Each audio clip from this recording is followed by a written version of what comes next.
दोस्तों, एक बार फिर से आपको हमारे BNYS चैनल में स्वागत है।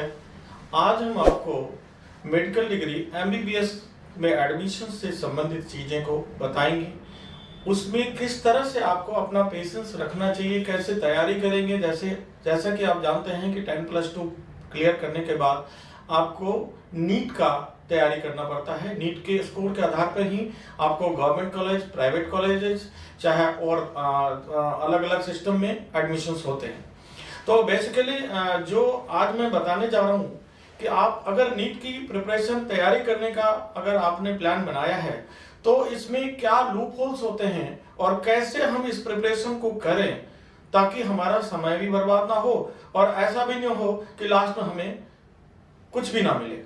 ऐसा बहुत बार देखा गया। बहुत सारे बच्चे जो पूरा तैयारी कर लेते हैं और लास्ट में 5 इयर्स तक भी 4 साल, 5 साल, 3 साल ऐसा लगाते हैं। लास्ट में उनको सोचने पर मजबूर हो जाता है कि मुझे कुछ और करियर ढूंढना है, क्यों ढूंढना है। तो इसके लिए मैं थोड़ी बहुत जो भी गाइडलाइंस है वो मैं आपको देना चाहूंगा। सबसे पहली बात कि जो भी आप प्रिपरेशन करते हैं, कई बार लोगों की सोच ऐसा होता है कि इंस्टीट्यूट में, कोचिंग इंस्टीट्यूट में एडमिशन लेने के बाद हमें नीट मिल जाएगा या नीट में हम क्लैरिफाई कर जाएंगे। ऐसा नहीं है।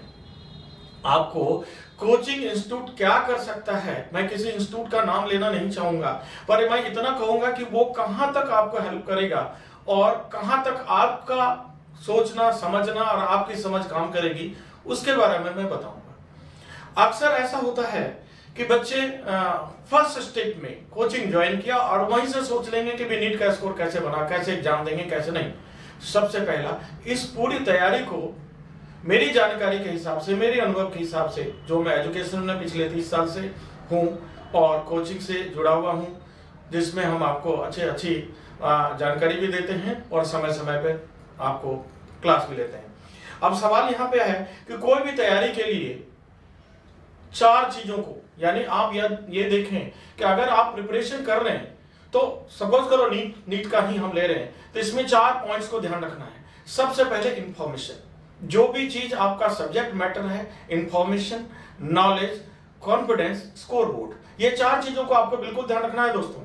सबसे पहली बात कि इंफॉर्मेशन वो चीज है कि इंफॉर्मेशन में आप देखते हो कि आपने 12th में पढ़ाई किया, 2 साल 11th में भी पढ़ाई किया, साइंस से किया, आपके पास जानकारी होगी। कई बार कोचिंग की जरूरत क्यों पड़ती है? कोचिंग की जरूरत यह पड़ती है कि 12th में या 11th क्लास में या सब्जेक्ट मैटर में मार्क्स लाना डिफरेंट है और ऑब्जेक्टिव एग्जाम जैसे नीट में मार्क्स लाना बिल्कुल अलग है। 12th में आप एक सिलेबस के अकॉर्डिंग आप एक प्रिपरेशन के थ्रू पढ़ाई करते हो, जिसमें आपको पता है कि ये टॉपिक हिटेड है और इस पे क्वेश्चन आ सकता है, इसके आधार पे हम पढ़ाई कर रहे हैं। वो लिमिटेड स्टडी हो जाती है। जानकारी जरूर होता है, कॉन्सेप्ट जरूर बन जाता है। इस कॉन्सेप्ट को ब्रशअप करने की जरूरत होती है जो कोचिंग इंस्टीट्यूट करता है, यानी इसी का नाम है इंफॉर्मेशन। यानी वो आपको हर सब्जेक्ट का, हर सिलेबस के बारे में डिटेल इंफॉर्मेशन दे सकते हैं। कोचिंग कोई भी हो, वो बेहतर प्रयास करते हैं। हम नहीं कह सकते कोई खराब है, कोई बुरा है या किसी की सिलेबस अच्छी है, कुछ नहीं। उनका काम सिर्फ है कि वो आपको बेहतर इंफॉर्मेशन आपको देंगे। अब इंफॉर्मेशन के बाद जब आपको जो इंफॉर्मेशन मिली, अब आपने उस पर स्टडी शुरू किया। अब वो जो स्टडी शुरू किया उसमें आपकी बात आ गई कि भाई आपको नॉलेज हो गया, यानी आपको ज्ञान हो गया। फर्क यहां पे ये आती है कि सपोज करो हमने किसी को बोला कि मुझे ड्राइविंग सिखाना है, तो वो ट्रेनर बोला ठीक है आप चलो, मैं आपको कार चलाना सिखाता हूं। मैंने कहा ठीक है। वो बैठा बोला ये स्टीयरिंग है, ये आपका ब्रेक है, ये आपका लेफ्ट राइट, जो भी चीजें, सारा जानकारी उसने अपने हिसाब से दे दिया। Can we tell that we are the driver? No, हम ड्राइवर नहीं है। ड्राइवर तो तब होंगे ना जब उसको बार बार हमने चलाया, प्रैक्टिस किया, तब हम ड्राइवर बने। फिर तो बातें भी चल रही है और फिर ब्रेक भी लग रहा है, रेस भी चल रहा है और स्टीयरिंग भी घूम रहा है, उसको बोलते हैं कॉन्फिडेंस। नॉलेज हुआ जब उसने आपको बताया, इंफॉर्मेशन दी, उसके बारे में आपने जो काम किया, आपको नॉलेज हो गया और जब आप इस पर अभ्यस्त हो गए तो आप बन गए, कॉन्फिडेंस आ गया। अब कॉन्फिडेंस के बाद यहां पे ये आ गया कि आप रेसर बन गए, ऐसा नहीं है। वो डिपेंड करता है स्कोर बोर्ड पे। अब स्कोर बोर्ड का मतलब यह है कि आपने स्टडी तो, नॉलेज तो किया, आपके पास वो भी हो गया ब्रॉड स्टडी, क्योंकि स्टडी यहाँ पे डिपेंड करता है कि जितनी इंफॉर्मेशन कहाँ से आ जाए, क्योंकि नीट जैसा ऐसा सिलेबस है जो कहीं से भी कोई भी इंफॉर्मेशन को डीप तक भी जा सकता है और छोटी सी भी जानकारी भी कर पे उस पर प्रश्न आ सकते हैं। तो हम इस चीज को इनफ्राइट में नहीं जाएंगे, हम उस चीज को एक लिमिटेड सिस्टम में जाएंगे जिसमें कोई भी टॉपिक्स है तो उसके बारे में पूरी जानकारी हमको मिल गया। अब जानकारी मिलने के बाद हम लोग आ गए स्कोर बोर्ड पे। स्कोर बोर्ड वो चीज है जिसमें आप ये देखते हैं कि हम कितने समय में कितने प्रश्न को सॉल्व कर रहे हैं, वो आपको वहां पे प्रैक्टिस लेसन से फायदा हो रहा है। यहां देखो, यहां फिर से कोचिंग इंस्टीट्यूट आ गया, जो कोचिंग इंस्टीट्यूट आपको दे रहा है और उसमें जो ना आप उस पर स्पीड बना रहे हो, उस पर देख रहे हो कि मैं कितना सॉल्व कर रहा हूं। यानी आप कह सकते हैं कि 90% वेटेज आपका है, 10% इंस्टीट्यूट है जो कोचिंग आपको ज्ञान दिया। कई बार ऐसा भी होता है, आपने देखा है, गूगल में भी न्यूज आता है कि घर में बैठे बैठे घर वालों को पता नहीं वो आईएएस बन गया। इसका मतलब कि वो इस चीज को समझ गया कि प्रिपरेशन कैसे करना चाहिए, वो घर में ही मेंटेन कर लिया। तो वो डिपेंड करता है कि आप कितना तैयार हैं। कोचिंग इंस्टीट्यूट में ज्वाइन कर लेने से आप एमबीबीएस में आपका अच्छा स्कोर आ जाएगा, आपका एडमिशन हो जाएगा, ऐसा जरूरी नहीं है। तो ये जानकारी जो मैंने बताया, इन 4 बातों को बिल्कुल आपको ध्यान रखना है दोस्तों कि कैसे हम इसकी तैयारी करें। अब सवाल यहाँ आता है कि जो एग्जाम हम लोग देने जा रहे हैं, उस एग्जाम का, इसमें थोड़ा सा मैं फिर से बताऊंगा कि जो स्कोर बोर्ड की बात है उसमें आप आसानी से कर सकते हैं। वो पॉइंट थोड़ा सा मैं इसको और डिस्क्लोज कर रहा हूं कि जैसे आपने अपने आप को 1 से लेके 0 से लेके 10 तक आपने बना लिया, एक सिस्टम बना लिया। अब सिस्टम बना के अब आप उसमें टाइमिंग सेट कर दिया कि आपने देखा कि भाई आपकी लेवल कितने जा रही है। सपोज करो 20% आपकी मार्क्स आ रही है, 30% मार्क्स आ रही है, उसके हिसाब से आपने उसको लेवल दे दिया 0, 1, 2, 3, 4, 5 जो भी आपको मार्क्स देना है। अगेन एंड अगेन वही आ गया, ड्राइविंग वाली बात जो बार बार आपने प्रैक्टिस किया है, उसके आधार पर आपने उसको ये दे दिया कि कितने पॉइंट पर आप जा रहे हैं। तो 1 से 10 तक आप अपनी मार्किंग करिए और उस मार्किंग के आधार पर अपने आपको पता चल जाएगा कि मेरा स्कोर बोर्ड क्या है, और वही आपको क्लियर करेगा जो आपकी नीट का मार्क्स पे डिपेंड करता है। अब ये चीजें मैंने बता दिया।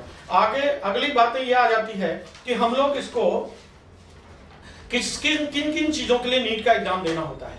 नीट का एग्जाम देने के लिए आपको अलग अलग पैथी है, एलोपैथी है जिसमें आप एमबीबीएस की बात कर रहे हैं, आयुर्वेदा है, बीएमएस के लिए करते हैं, बीओएमएस आपका होम्योपैथी आ गया, और उसी तरह से बीओएमएस आ गया, यूनानी आ गया, डेंटल आ गया जो आपको बीडीएस है। अब इस तरह से उसमें आपके नीट में जैसे मार्क्स आते हैं, गवर्नमेंट कॉलेज में वैसे स्कोर आते हैं। अब सवाल यहाँ है एक चीज और कि अब हम एक कॉमन बातें पे आएंगे, जो स्पेशलिस्ट बातें था उससे थोड़ा हट के आएंगे कि हम नीट की तैयारी कब तक करें या कैसे करें।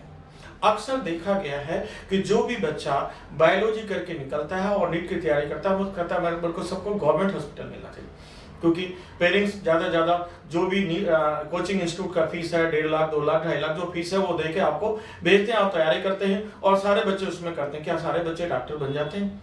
इसमें 2 बातें हैं। डॉक्टर वही बनेगा जिसका अच्छा स्कोर आएगा, गवर्नमेंट कॉलेज उसी को अलॉट होगा। बाकी नीचे आ गए, उसमें आ गया, पता चला 400 450 वाले 4 बार 5 बार ट्राई कर लिए, नहीं मिली गवर्नमेंट कॉलेज। प्राइवेट कॉलेज में इतना पैसा ही नहीं है, जितनी बजट नहीं है, क्योंकि हम मीडियम ग्रेड फैमिली से बिलोंग करते हैं, तो इतना हमारे पास बजट नहीं है जो प्राइवेट कॉलेज को कर पाएंगे। जहां पता चल रहा है कि करोड़ों में हिसाब है, कहां से कर पाएंगे। अब सवाल ये है कि फिर तो वही नेगेटिव आ गया फीलिंग में। आपने first step, second step, third step, fourth step आपने 400 450 तक पहुंचा दिया, मिला कुछ भी नहीं, अब क्या करें। दोस्तों इस तरह से भ्रांति में कभी ना रहें। आप अपनी शुरुआत के टाइम में ही अपने आप को सोच लें कि आपको कैसे करना है। इसके लिए सबसे प्लस पॉइंट यह है कि सबसे पहला पॉइंट आप ये दिमाग में लगा लो कि जो फर्स्ट स्टेप है, फर्स्ट सेकेंड थर्ड यहीं तक डिसीजन है, उससे आगे नहीं। फर्स्ट में आपने देख लिया कि हमको 200 क्रॉस कर गया, सेकेंड में 250, 300, 450 ऐसा हो रहा है, डेफिनेटली है कि 4-5 में आप 450, 650 कर लेंगे। पता चल रहा है यहाँ 10-10 करके बढ़ रहा है, 20-20 करके बढ़ रहा है, इसमें क्या कमी हो सकती है? इसका मतलब ये नहीं कि आपको नॉलेज नहीं है, इसका मतलब ये नहीं कि आपके पास जानकारी नहीं है या आप अच्छा स्टूडेंट नहीं है। इसमें कमी इस बात की है कि आप उसको बजटिंग नहीं बना पा रहे हैं, उसको ब्रीफिंग नहीं कर पा रहे हैं, जो भी आपके सब्जेक्ट मैटर है उसकी ब्रीफिंग नहीं कर पा रहे हैं। और नहीं कर पा रहे हैं तो इसका मतलब ऐसा नहीं है। आप सेकेंड स्टेप तक ट्राई करिए, मेरी जो सलाह है, सेकेंड स्टेप तक ट्राई करिए, थर्ड स्टेप तक देख रहे हैं कि अगर आपको 300-250 के बीच में है तो एक मीडियम ग्रेड फैमिली के लिए यहाँ पे एक सोचने वाली बात यहाँ आ जाती है कि सपोज करो फोर्थ के बाद फिफ्थ कर लिया, 5वां साल भी हमारा निकल गया और उसके बाद हम इतनी स्कोर नहीं बना पाए जो गवर्नमेंट हॉस्पिटल में जा पाए, गवर्नमेंट कॉलेज में जा पाए, एडमिशन नहीं हो पाए, फिर लास्ट में कुछ नहीं मिला। अब ऐसी स्थिति में जो मेरा सेंस ऑफ ह्यूमर या मेरी गाइडलाइंस इस बात की कहती है कि हमें एक बार अब्रॉड एमबीबीएस के लिए सोचना चाहिए, क्योंकि वहां पे सिस्टम ये है कि अगर आपने एक बार, दो बार, दूसरी बार ट्राई कर लिया, तीसरी बार में आपने किसी अब्रॉड के लिए सोच लिया, सपोज करो बहुत सारे कंट्री ऐसे है जैसे बांग्लादेश है, यूक्रेन है, आपका क्या नाम है, यूएसए है, कनाडा है, बहुत जो भी आपके बजट को मैच करता है, फिलीपींस है, जहां भी आपका बजट का मैच करता है। बहुत सारे ऐसे भी हैं 15 से लेकर 30 लाख के बीच में एमबीबीएस कंप्लीट होकर आने का बहुत सारे कॉलेज हैं जहां से आ जा रहे हैं, जहां मीडियम ग्रेड के बच्चे सोच सकते हैं वहां जाने के लिए। अब उसमें यहाँ पे ये है कि वहां पे एक सर्टेनिटी आ जाती है। सपोज करो आपने 4.5 साल वहां कोर्स किया, आपने एमबीबीएस कर लिया, डॉक्टर तो बन गए ना। अब जब डॉक्टर आप बन गए तो ऐसे तो नहीं बन गए, क्योंकि आपके पास इंफॉर्मेशन भी थी, नॉलेज भी थी, कॉन्फिडेंस भी था, स्कोर नहीं बना पाया था, तो इसका मतलब आप ऑलरेडी आप क्वालिफाइड डॉक्टर ऐसे नहीं बन गए। जो आपके अंदर नॉलेज था, आपके अंदर मेहनत करने की शक्ति थी, जो आप एक हार्ड वर्किंग स्टूडेंट था, इसके वजह से आप वहां पे अपना 4.5 साल पूरा करके डिग्री आ गई। अब सवाल है कि जब आप इंडिया में आते हैं तो आपको क्या करना है। एफएमजीई का जो एंट्रेंस, फॉरेन स्टूडेंट्स के लिए जो एंट्रेंस टेस्ट है वो आपने देना है। आप कहोगे कि भाई एक मुसीबत हो गया, पैसा वहां भी लगाया, यहां भी किया, क्या करें? नहीं। एक जब आप नीट की प्रिपरेशन कर रहे थे उस टाइम आपका एक 0 पॉइंट पर लेवल पर था कंसेस। 5 साल के बाद 450 मार्क्स लाने के बाद 450 मार्क्स लाने के बाद भी आप बैक हो गए, जहां आपको रिजल्ट में क्या मिला? 0। लेकिन यहां पे एफएमजीई के लिए अगर आपने 2 साल ट्राई किया, शांति से ट्राई किया, आपने दिया, 2 बार दिया, 3 बार दिया, डेफिनेटली क्रैक होगा ही होगा। इसलिए क्योंकि आपने 4.5 साल वहां किया, ऐसे टाइम पास नहीं किया, आपने मेहनत किया, और पहले भी मेहनती भी थे, अब भी मेहनती हैं और आगे भी मेहनती हैं, तभी जाकर आपने क्लियर किया। तो ये सर्टेन है कि आप डेफिनेटली क्रैक कर जाओगे इसे। और अब शांति ये है कि आप डॉक्टर तो हैं भाई, डॉक्टर तो बन के आप आ गए, डिग्री तो आपके पास है। एफएमजीई जहां इतना किया तो वो भी क्रैक हो जाएगा। वहां पे नीट में क्या था कि हमने 5 साल लगाया है तो कुछ थे नहीं, लास्ट में जब हमारा कुछ नहीं मिला तो हमें ये पता चला कि हम 0 है, हमारा कोई नाम नहीं है, यहां हम डॉक्टर हैं। चाहे 2 साल बाद ही हमें क्रैक हुआ एंट्रेंस एग्जाम यहाँ का एफएमजीई का, तो कोई प्रॉब्लम नहीं है, क्योंकि हम ऑलरेडी हम क्वालिफाइड डॉक्टर तो आएंगे। तो सवाल यह है कि सेफ हम वहां थे या सेफ हम यहाँ हैं। तो मेरे समझ से एक बार अब्रॉड स्टडी के बारे में जरूर सोचना चाहिए। जो भी मीडियम ग्रेड के स्टूडेंट्स हैं, मीडियम ग्रेड फैमिली के स्टूडेंट्स हैं, जिनके पास इतना भी नहीं है कि आप प्राइवेट कॉलेज में कर सकते हैं, इतना भी हिसाब किताब नहीं है, तो ऐसे स्थिति में आप इसको बड़ी आराम से कर सकते हैं। ठीक है। अब दूसरी बात यहाँ पे ये आती है कि अगर मैंने एडवाइस किया आपको इस कोर्स को करने के लिए, तो यहाँ पे यह आता है कि आपका एडमिशन ठीक से हो रहा है, सही एजेंट्स आपको मिला या नहीं मिला, क्या आपको सही कॉलेज मिले या नहीं मिले। इसमें बहुत सारी भ्रांति है, बहुत सारे चीटर बैठे हुए हैं जो आपका एडमिशन तो करा देंगे, ये भी नहीं पता है कि एडमिशन किस में हुआ, और जब बाद में पता चलता है तो पैसे भी चले गए, टाइम भी खराब हो गया। इस तरह की गाइडलाइंस के लिए अगर आपको हमारी जरूरत पड़े तो स्क्रीन पे नंबर लगा हुआ है, आप उस पर कॉल कर सकते हैं, पूछ भी सकते हैं। बेस्ट सर्विस प्रोवाइडर्स का हम आपको रेफरेंस भी दे सकते हैं। दूसरी बात यहाँ पे ये आती है कि आप खुद प्रोवाइड कराओ, जाओ जहां भी, अगर एजेंट आपसे कहता है ठीक है, सब कुछ उसी पे डिपेंड मत रहने दो, आप पेरेंट्स के साथ डायरेक्ट वहां पहुंचो जहां पे भी आपका एडमिशन हो रहा है, चाहे यूक्रेन हो, चाहे बांग्लादेश हो, चाहे रसिया हो, या जहां भी आपका एडमिशन होता है, आप खुद पेरेंट्स के साथ पहले जाके मिलके आओ, वहां अलॉटमेंट लेटर देखो, फिर आपको एमसीआई से अप्रूवल है कि नहीं उस कॉलेज का वो चेक करो, फिर आप एडमिशन लो। ये एक बेस्ट एडवाइस है। तो मेरी तरफ से ये आपको सलाह दूंगा कि आप जो भी करें आप सोच समझ कर करें, क्योंकि ये जो कोर्स है, ये कोर्स ऐसा नहीं है कि जिसमें आप अपना समय खराब कर लें। और 5 साल के बाद आप पता चला कि आप ना तो प्राइवेट के लिए रह पाए ना गवर्नमेंट के लिए रह पाए। तो इसीलिए दोस्तों, जो मेरी समझ थी वो मैंने सलाह दिया है। अगर इसके बारे में और क्लैरिफिकेशन कुछ चाहिए तो स्क्रीन पर नंबर है, आप हमें कॉल करिएगा। धन्यवाद।